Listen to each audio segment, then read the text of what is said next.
do we become useful? How are we sanctified? What is the process of that for us? Paul talks about it next in verse 22. He says this. He says in verse 22, he says, so flee youthful passions. That's the first step. Pursue righteousness, faith, love, and peace, along with those who call on the Lord from a pure heart. What's interesting for this is that no matter what part of your life as a Christian you're trying to make better or trying to allow God to move in your heart and your life, it's always supposed to be with other people. And I don't have time to talk about this too much this morning, but the second part of the verse where it says, those who call on the Lord, along with those who call upon the Lord, that we're supposed to do this with other people. This isn't supposed to be done in isolation, that God uses other people to help us in this process. So here's the 5 stages to become useful. Again, if you're taking notes this morning, this is the 5 stages of sanctification, 5 stages of being set apart. First one is this: flee youthful passions. Flee. Flee means to do whatever you can, as fast as you can, to get away from those things in your life that are taking you away from God's purpose. Get away from it. I think sometimes we have this messed up because we don't flee, we might stop. But that's not right. We can't just stop.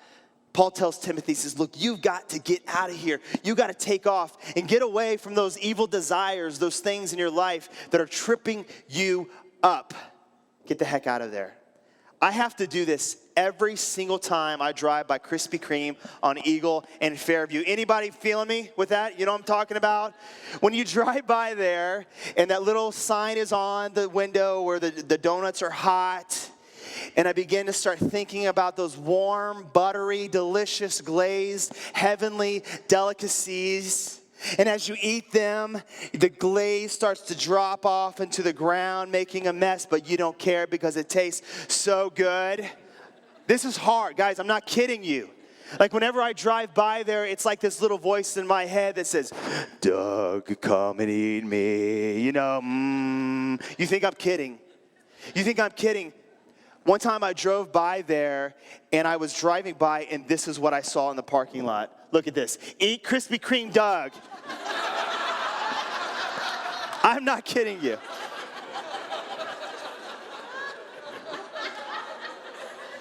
Satan is in that place, okay? There's some evil spirits happening. And so I can't just drive by there. I have to flee. I have to go down Locust Grove or Cloverdale. I can't go down Eagle Road anymore. I'm kind of halfway serious. Kidding.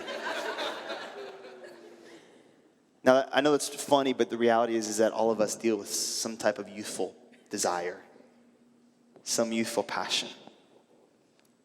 And I think sometimes we just feel like we're okay if we just stop it.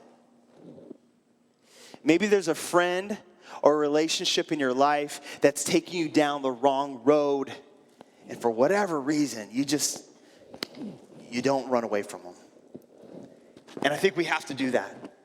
We have to get as far away from them as we can because they're bringing you down. Maybe for some of you men and women, you deal with the desire of things you look at. You shouldn't be looking at it. Maybe it's pornography, something that's difficult. And you try to stop it. You can't just stop it. Paul tells Timothy, you got to flee.